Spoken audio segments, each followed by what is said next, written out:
Itu Al-Zaitun itu nggak pernah kering, nggak pernah kekurangan dana. Saya tidak mengatakan kering, karena dia Panji Gumilang juga punya operasi-operasi dari kantong-kantong NI yang tetap dikeruk dananya. Dan itu yang saya bilang tidak ada jumlahnya luar pendanaan biasa. itu, yang saya bilang tidak ada pendanaan lagi itu dari operasi intelijen karena operasinya selesai.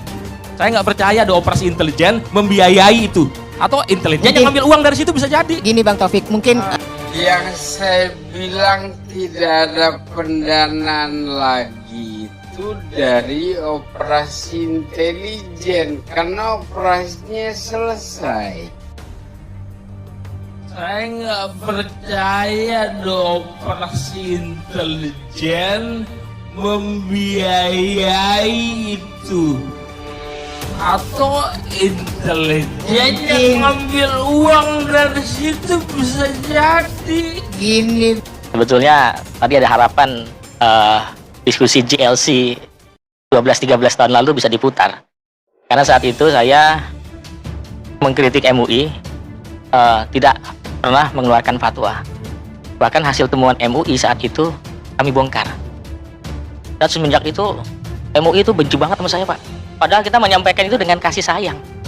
Sampai dengan saat ini MUI nggak ada yang menghubungi saya. Tadinya saya mencoba untuk berdamai dengan MUI. Sampai saya mau datang kemari aja dan telepon, Mas Taufik, tolong jangan serang MUI ya. Jadi tadi saya mendengarkan sama saja, Pak. Saya tadi terus terang berharap hari ini tuh ada fatwa dari MUI yang tegas-tegas mengacu pada temuan 2002. Di situ ada wakil presiden, di situ ada almarhum Prof. Ali Mustafa Yakub, ada almarhum Prof. Irfan Jitni yang luar biasa saat itu temuan MUI. Kok sepertinya nggak nyambung ya? Kan itu jelas-jelas ada 3 temuan yang bahwasanya ada hubungan historis ya antara NII KW9 dengan Mahat Al-Zaitun. Yang kedua, hubungan finansial, bahwasanya hasil FAI yang dilakukan oleh teritorial itu untuk disetorkan untuk pembangunan Mahat Al-Zaitun. Mulai dari tahun 85 mereka itu ngumpulin itu. Dan cara pengumpulannya jelas-jelas ya tindak pidana, Pak. Tindak pidana itu karena FAI itu kan menganggap harta di luar kelompok mereka halal. Betul ya, Mbak ya? Ini kok artinya mestinya MUI itu melakukan pendekatan untuk mempidanakan Panji Gumilang ini, membuktikan bahwasanya Panji Gumilang itu adalah memang benar orang yang sama dengan pimpinan NI teritorial Abu Toto. Itu kan jelas sih. Karena dalam hubungan yang ketiga yang dibuktikan oleh MUI adalah hubungan sumber daya manusia yang sama. Bahkan orang-orang yang sukses di teritorial, mereka itu kemudian dikirim ke Al-Zaitun sebagai guru, sebagai pekerja, sebagai petani. Nah, artinya kan clear itu. Bahkan Kementerian Agama, Puslitbang, waktu itu Prof. Ahmad Syafi'i Mufid almarhum, itu sudah jelas-jelas. Itu gurunya Pak Tito Kanavian itu, Prof. Ahmad Syafi'i Mufid. Udah jelas-jelas bahwasanya Al-Zaitun itu seperti institut sufah yang dicita-citakan oleh Kartosuwiryo. Namun nggak kesampaian. Atau memang Al-Zaitun ini bagian dari proyek deradikalisasi, proyek difeksi, ya, untuk seakan-akan tuh menghidup-hidupkan kembali isu negara Islam. Apa ini memang maunya negara? Apa ini memang maunya badan intelijen negara? Yang hasilnya apa? Ribuan mahasiswa, ribuan anak-anak muda terpapar radikalisme. Dan itu dibiarkan dalam kurun waktu hampir 2 dasawarsa. Ini kalau dalam, saya ulangi, dalam urusan Lia Eden, dalam urusan Ahmadiyah, kita nih ya, semangat, MUI semangat. Tapi dalam urusan NKRI, saya bilang waktu itu ya, Pak Karni ya, di depan Pak Amidan saat itu, di depan Pak Endor, ini urusan NKRI, ini harga mati, saya bilang. Kok sepertinya dianggap, ini yang sampai sekarang, maaf, yang saya agak miris dan rasa saya ingin menangis. Coba deh, terus terang saya apresiasi sama dunia pers Indonesia. Semuanya sejak tahun 2000 sampai dengan detik ini nggak ada yang belain Panji Gumilang. Semuanya kompak bagaimana menguliti korban-korban daripada NI teritorial Al-Zaitun. Bagaimana mahasiswa yang terpapar radikalisme, mereka yang drop out. Pernahkah negara menghitung angka korban? Kalau tahun 2007 saja di Jakarta itu ada 151.000. Ini 151.000 loh Pak BNPT, Pak Wahid. Kalau teroris kan hanya berapa orang Pak? Dan angka korbannya hanya ya kayak ada musim bom gitu ya, 2 tahun sekali. Kalau ini Pak, daya rusak yang disebabkan oleh NI KW9 ini melebihi teroris Imam Samudra Pak. Kalau Imam Samudra itu yang baru dikafirin Amerika Pak. Tapi NI KW9 yang dikafirin orang tuanya sendiri, tetangganya.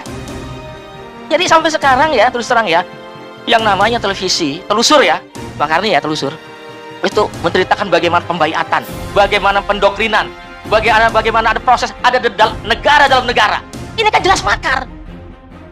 Jadi baik MUI, kepolisian, cobalah, saya nggak mau melihat siapa yang bersalah. Coba kita bersatu dan komitmen dengan temuan MUI dan Kementerian Agama, Pak. Ini saya terusan tadi sampaikan kepada Pak Sofyan ya. Tadi saya terusan tergelitik ya. Ya memang ini gerakan kriminal kok dibiarin gitu. Ya memang nanti dulu kalau saya diskusi sama Pak Amri Yakub ya, ini kriminal ini urusan polisi, bukan urusan MUI. Selalu lempar tangan Pak. Saya ngomong dengan cinta loh nih Pak. Bukan karena saya benci sama MUI, bukan. Harusnya kan, oh ini kenapa kok mereka jadi kriminal? Karena mereka punya doktrin FAI, harta orang di luar komplek mereka itu halal. Karena mereka sudah dianggap kafir, takfiri. Pernah kita diskusi sama Pak Hasan Mbai, sama Pak Tito saat itu. Memang saat 2009 tuh, ya, memang secara politik tuh saya nggak ngerti apa yang membuatkan kepolisian, BNPT itu menjadi, iya Satgas anti teror kan Pak Hasan Mbai, cikal bakalnya. Itu seperti negara ini sebenarnya kalah dengan Al Zaitun gitu. Ini kan, ya mohon maaf saja ya, Jakarta Selatan aja 43.000 orang Pak, dan mereka dalam seminggu harus dapat 2 orang. Berarti perputaran roda pembusukannya itu, penghancurannya itu luar biasa. Ini, mohon maaf Pak, kalau agak terlalu panjang. Di sini tadi, Sorry, Anda nih. jadi gini, mohon maaf. Jadi dalam penelitian MUI dan Kementerian Agama, gerakan ini itu memiliki 2 sayap. Sayap NI-nya disebut sayap teritorial. Dia adanya di Jakarta, di Bandung, ya, di Tangerang, di Depok. Itu sayap teritorial.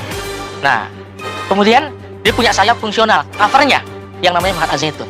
Karena ketika terjadi eksploitasi kepada umat, kepada jamaah, kan harus ada mimpi yang dibangun. Mimpinya apa? Mimpinya IKN Pak, Ummul Qura, ibu kota negara. Yang dibangun di mana? Di Al Zaitun. Kan orang perlu mimpi Pak. Nah, dan terus terang ini memang luar biasa nih yang menciptakan NI KW9 nih. Saya nggak percaya ini NI Kartosuwiryo nih. Ya mungkin kalau dibilang Ali Murtopo ya kayaknya melebihi dari Ali Murtopo nih. Ini ada gerakan yang ya mungkin Bang Rocky nih yang bisa bahas nih. Kenapa kok negara yang teriak-teriak saya Pancasila, saya NKRI puluhan tahun, banyak mahasiswa, banyak anak-anak muda terpapar radikalisme, kok diam aja? Ya. Ah, betul, cabe-cabe. Iya. Ini cabe-cabe. Iya, Pak. Satu hal yang luar biasa. Terus saya ini loh, apa namanya? Salut sama Panji Gumilang. Jadi macam kayak kemarin Pak Muldoko tuh, di Pak Muldoko, kemudian satu lagi Pak Wiranto, itu korban cawe-cawenya Panji Gumilang. Karena dalam majalah Al Zaitun itu rajin.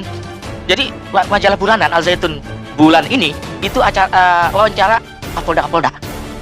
Besoknya lagi wawancara gubernur-gubernur.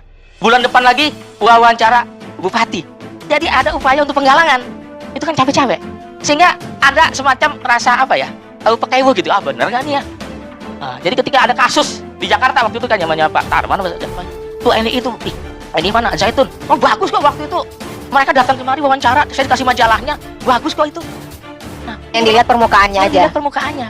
Fisik. Jadi kalau kata Pak Harto tuh ini ojo kagetan. Nah ini yang datang ke Zaitun tuh pada kaget, wah hebat loh, luar biasa loh. Maaf ya, ini mungkin teman-teman dari apa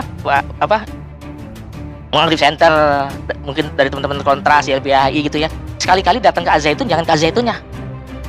Jangan juga Pak. Ya, datang ke masyarakat sekitar. Karena ada 10.000 karyawan yang ada di Al Zaitun. Itu tinggalnya nggak di Al Zaitun. Tinggalnya ngontrak di sekitar 4 desa itu. Tanjung Kerta, Mekarjaya, sama Sukaselamat. Hidup dalam kemiskinan. Bayangkan mereka kerja pagi jam 8, jam 6, pulang jam 6, tapi hanya digaji hanya 300-400 ribu. Hidup dalam kemiskinan. Seperti kami tahun 2001, terakhir 2009 kemarin, itu masih di bawah sepertiganya UMR. Sampai sekarang. Ini waktu itu besok saya bilang sama teman-teman kemarin, kalau demo ke Al-Zaitun sebaiknya bawa sembako, bawa susu, bawa yang bergizi, kita bagikan kepada saudara-saudara kita yang di sana. Jangan kita musuhi mereka, kita selamatkan. Iya. Jadi kalau sekarang ya maaf ya, saya terus terang kalau MUI sekarang tahu-tahu muncul sesat. Tapi data baru 1 bulan yang lalu cepat banget ya. Ya, mengatakan sesat. Tapi baru penelitian baru 2 bulan. Sedangkan penelitian yang 2002 yang sekarang 21 tahun nggak disentuh.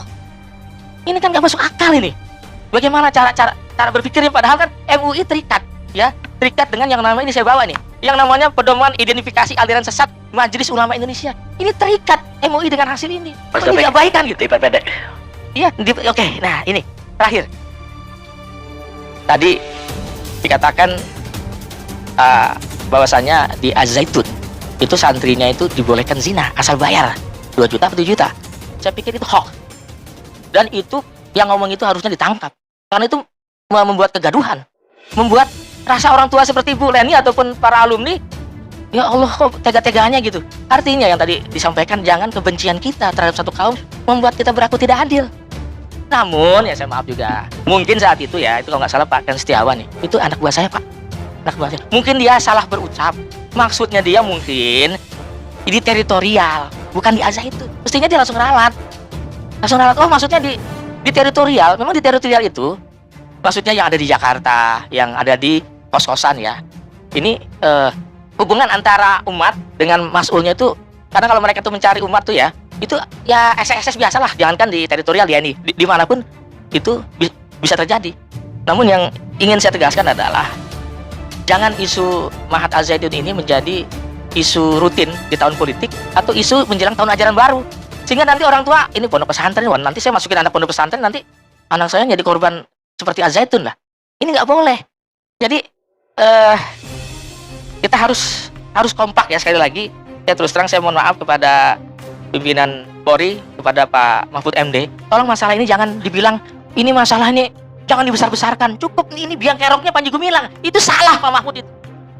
Ini ada seperangkat negara dalam negara.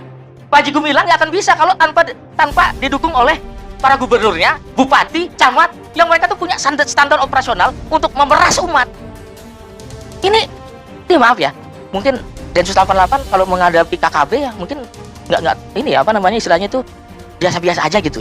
Kalau saya setuju, kalau yang lebih berbahaya itu bukan KKP Pak ya, kelompok yang politiknya itu. Begitu juga, yang lebih bahaya itu bukan teroris Imam Samudra Pak.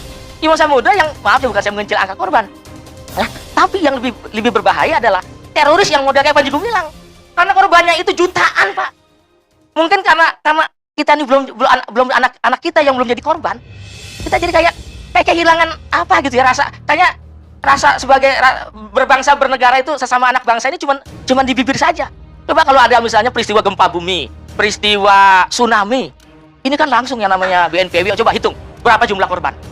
Coba lakukan yang namanya langkah-langkah penyelamatan, langkah-langkah untuk menghilangkan trauma bagi para korban. Apa orang-orang kayak Bu Leni nggak merasakan trauma? Nggak merasakan dimiskinkan? Apa mahasiswa-mahasiswa yang drop out kuliahnya itu nggak perlu perhatian dari negara, nggak perlu perhatian dari Majelis Ulama? Itu ratusan ribu loh Pak ya, korban apa mahasiswa yang drop out. Ini kan namanya pemiskinan, pembodohan, dan ini lebih berbahaya dari teroris. Baik, terima kasih Bang Kasih. Assalamualaikum warahmatullahi wabarakatuh. Sekarang Islah Bahrawi, Direktur Jaringan Moderat Indonesia. Saya nggak tahu harus bicara apa ya, ini udah komplit semua ini. Tapi begini, saya menganggap kalau kita melihat akar historiknya dari bagaimana Panji Gumilang, bagaimana NII, bagaimana Al-Zaitun sendiri, bagaimana terbentuk itu, saya selalu kalau berbicara tentang ini selalu memilah gitu. NII, Panji Gumilang, Al-Zaitun. Saya bedah satu-satu lalu saya buat korelasinya. NII sendiri ini ya kita semua mungkin ada yang belum tahu lah, bahwa NII ini adalah ibu kandungnya dari semua organisasi teror di Indonesia yang ada hari ini. Semua organisasi teror, jaringan teror, teroris-teroris yang pernah ditangkap, yang ditembak mati dan yang sudah meninggal, itu semua adalah berbasis dari NII. NII itu pecah menjadi 2 bagian, Abdullah Sungkar dengan Adah Jailani pada tahun 92. Nah, di situ Panji Gumilang mengikuti arus NII, sementara Abdullah Sungkar membuat Jamaah Islamiyah. Nah, Jamaah Islamiyah inilah yang membuat afiliasi tersendiri dengan kelompok-kelompok seperti Al-Qaeda. Nanti muncul JAD, Jamaah Ansarud Daulah, di bawah Oman Abdurrahman yang terafiliasi dengan Abu Bakar Al-Baghdadi. Ini panjang ceritanya. Tapi kalau kita mau melihat NII, ini Kemudian yang berusaha digalang dari NII ini oleh pemerintah ketika itu adalah Panji Gumilang sebagai figur sentral baru setelah perpecahan atau intisol dari NII menjadi JI.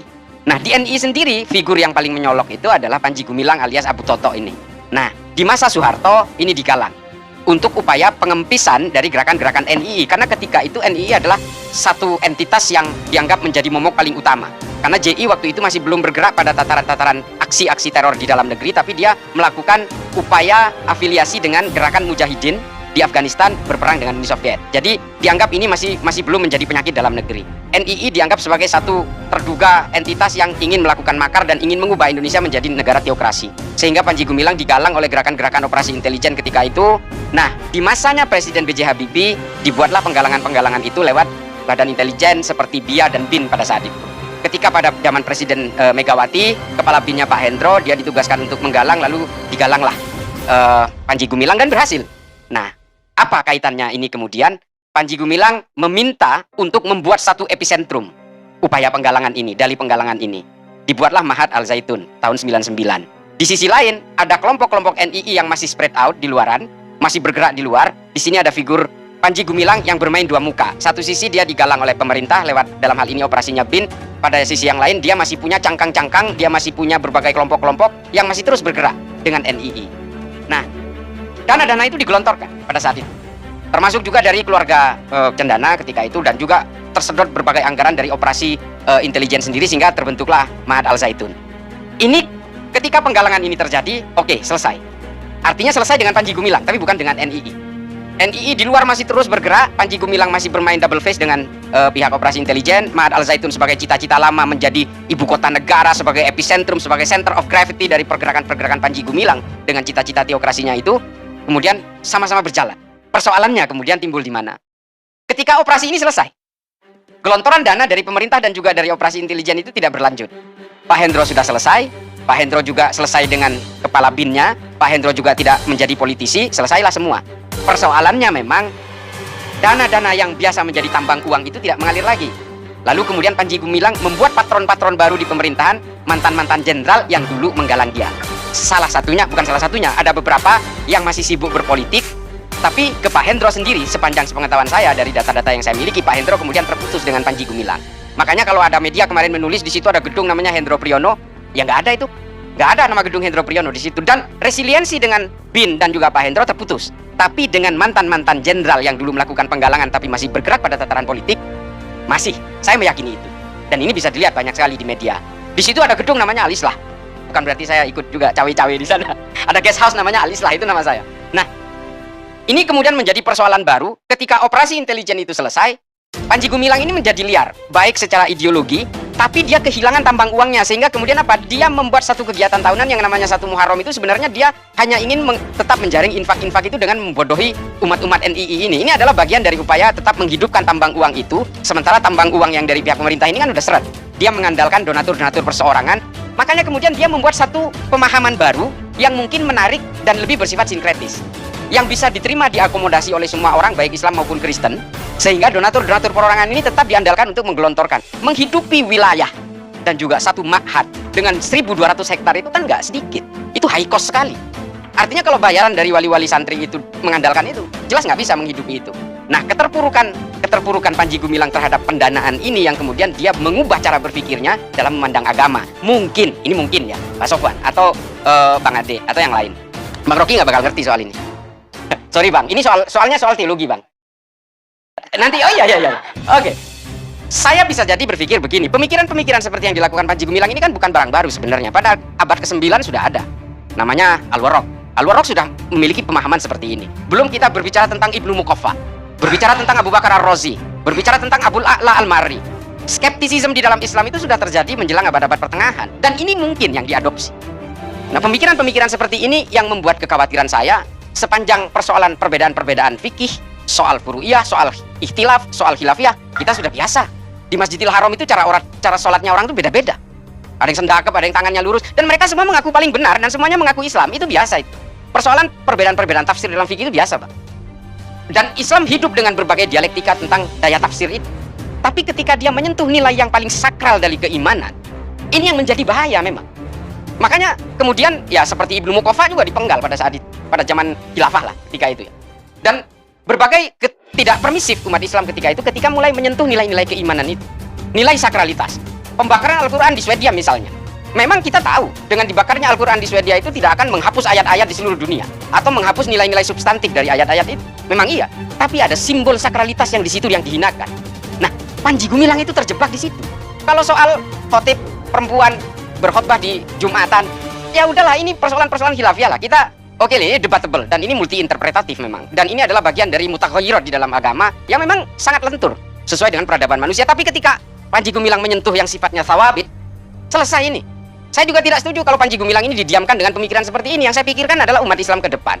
Ini persoalan-persoalan akidah yang memang sebenarnya harus dijaga dengan utuh. Ini soal keimanan. Nah, kalau orang cuma perbedaan fikih seperti mazhab-mazhab yang 4, ini kan rata-rata perbedaan fikihnya ada.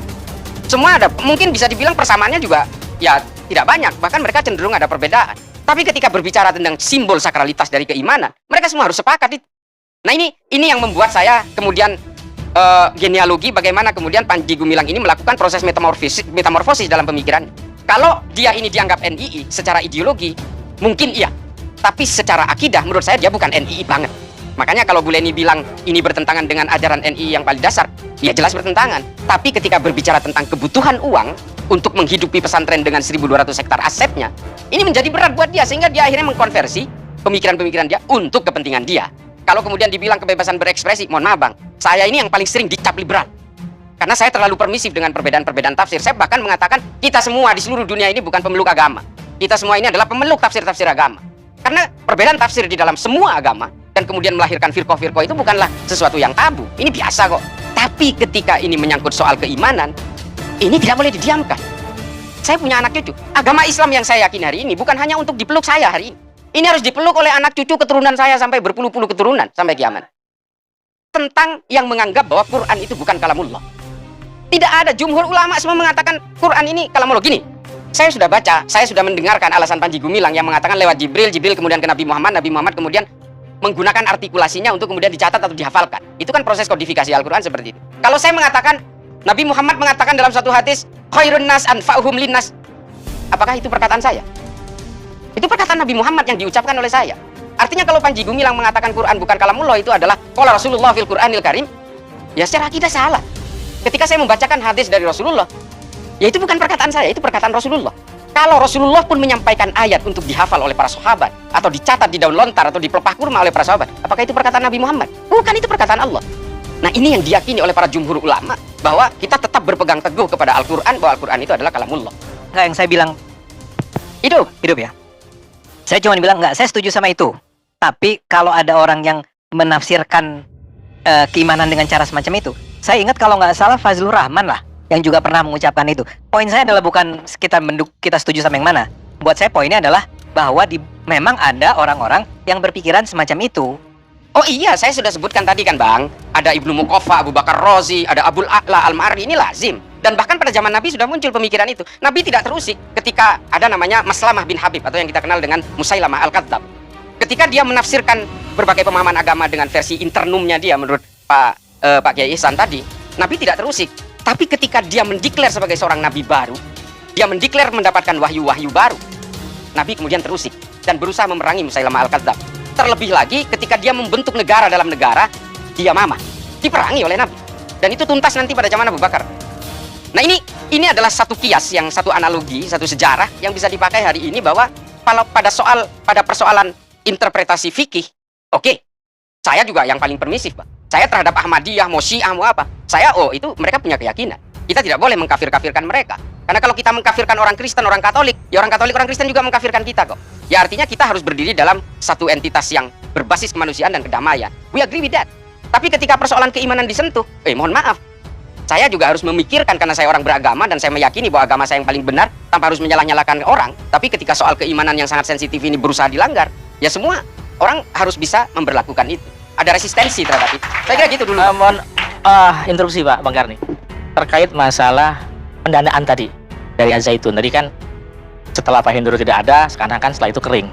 Ini Bang Islah ini seperti sedang berhalusinasi. Iya, ini mohon maaf aja. Hasil temuan PPATK Itu datanya kami yang kasih, Pak. Kasih di zamannya Pak Ito Sumardi dan langsung diproses waktu zamannya Pak Yunus Hussein. Bahkan sejak tahun 85 itu di tingkat teritorial itu eksploitasi umat melalui doktrin-doktrin NI KW 9 itu sudah mulai rame sampai dengan kemudian kalau kata Al Haidar dia keluar tahun 96 itu jumlah uang yang masuk ya ke kantong NII itu jumlahnya sudah triliunan, bahkan ada 2 ton emas. Ternyata ketika kita lihat data-data yang kami dapatkan dari Kementerian Keuangan, kebetulan kami waktu itu melakukan penggerbekan di markas gubernurnya NII Jakarta yang ada di Harapan Indah, itu angka-angkanya itu ratusan miliar. Karena setoran mereka ya, itu tiap bulannya puluhan bahkan sampai ratusan miliar. Dan berbicara soal NII KW 9. Enggak, halusinasinya saya di mana coba? Iya, jadi seakan-akan tuh setelah itu ya, setelah tadi kan bilang ini cendana, ini bantuan dari kemudian berikutnya dari mantan-mantan jenderal Al Zaitun seperti kering. Itu Al Zaitun itu nggak pernah kering, nggak pernah kekurangan dana. Saya tidak mengatakan kering. Karena dia Panji Gumilang juga punya operasi-operasi dari kantong-kantong NII yang tetap dikeruk dananya. Dan itu yang saya bilang nggak ada jumlahnya luar pendanaan biasa. itu, yang saya bilang tidak ada pendanaan lagi itu dari operasi intelijen karena operasinya selesai. Saya nggak percaya ada operasi intelijen membiayai itu, atau intelijen yang ngambil uang dari situ bisa jadi. Ini Bang Taufik, mungkin dianggap Bang Islah ini menafikan masukan infak dari umat. Begitu bukan Bang Taufik? Sedangkan pemasukan dari umat itu yang paling besar. Oh enggak, saya sejarah. tidak menafikan itu. Saya tahu persis bagaimana kegiatan 1 Muharram itu jadi Iya, tetap jadi tambang itulah uangnya. seakan-akan tuh hanya 1 Muharram. Itu 1 Muharram 5 miliar tuh kecil. Pak, harusnya gini. 1 Muharram Mas. itu kalau itu full dari uang NII itu 50 miliar. Saya Setiap tahu, bulan itu. Saya tahu, Pak. Saya tahu persis bagaimana Ya, tapi aliran jangan dana mereka bergerak. sepotong-potong. Itu kan hanya 1 Muharram. Bulan-bulan lain seperti apa? Bukan saya menganggap dari itu. Gini. Tangkapan Densus 88 1 tahun terakhir jumlahnya 35. Ada di Dharmasraya, di Sumatera Barat, di Lampung, di Banten, di Jakarta, dan di Bali. Ini saja dari yang ditangkap, itu terungkap aliran dana yang kemudian mengalir ke NII itu. Belum Islam Bayat yang di Garut. Pak, saya kerja sebagai tenaga ahli di Mabes Polri. Kita fokus kembali NII KW 9. Kira cukup. Loh, enggak, artinya begini. Bukan NUI yang dalam tanda kutip teroris. Sebab begini ya, saya tadi kurang sependapat. Kalau ibu kandungnya teroris adalah NII. Enggak, Pak. Saya nggak setuju. Saya nggak setuju kalau misalnya orang bilang PKI itu ibu kandungnya teroris, orang PKI pada marah. Itu kok sama PKI kok rezim ini berdamai, sama NII kok kayaknya dibenci sekali gitu. Saya bukan mendukung NII, bukan. NII yang ada yang disebut teroris itu adalah mantan-mantan NII yang dibina oleh Ali Murtopo, ya, oleh kelompok-kelompok intelijen tentara saat itu. Ya akhirnya sekarang buahnya masih terus kita harus menjadi apa ya? Terus-terusan karena dipelihara. Ini saya mohon maaf ya terus terang ya. Enggak, maksudnya dipelihara itu apa coba? Dia dipelihara lah supaya seakan-akan tuh ya kalau orang mau bicara syariat Islam bentar NII lagi. Orang seenak bicara, ini bukan negara Islam. Orang baru ngomong tentang ibadah saja, ya di satu sekolah. Mas Taufik, ini bukan diskusi lagi, udah pertengkaran tuh. Loh, bukan Bang, karena Ya, itu dua-dua. bukan DTTOT loh Bang, jangan salah. Enggak, Jangan dipukul rata. Boleh NII itu nggak? ada batasannya. Loh, Boleh nggak? meskipun NII Saya bicara sebagai yang berpengalaman di sana berpuluh tahun, ya. Sebagai yang hidup di sana 21 tahun, suami saya 23 tahun, itu tidak pernah ada lahir teroris-teroris dari KW 9, tidak pernah ada. Karena di sana fokusnya hanya cari duit. Nggak pernah ada yang ngebom, nggak pernah ada yang sampai macam-macam di luar itu nggak pernah ada. Tadi bukan itu yang dipersoalkan Gitu. kamu. Jadi NII-nya tuh yang mana dulu gitu. Karena sepengetahuan saya tuh NII-nya tuh banyak, versi sempalan-sempalan NII itu banyak gitu loh. Enggak, Jadi yang dimaksudnya ya mereka berdebat kamu kan itu bahwa dana dari pemerintah itu atau dari jenderal-jenderal menurut Islah. Islam itu udah berhenti. Iya. Menurut beliau enggak. Dan Itu itu aja. juga saya tadi menambahkan jangan menafikan yang umat juga gitu karena Iya, umat itu besar. sih udah oke. Dan yang terakhir itu 300 juta itu Bang Karni yang terupdate itu targetnya. Satu orang 300 juta. Begitu. Itu umat gitu. Nah, kalau untuk yang ibu kandungnya teroris itu ya itu yang saya jelaskan barusan gitu. Nggak ada itu kalau dari KW 9 gitu.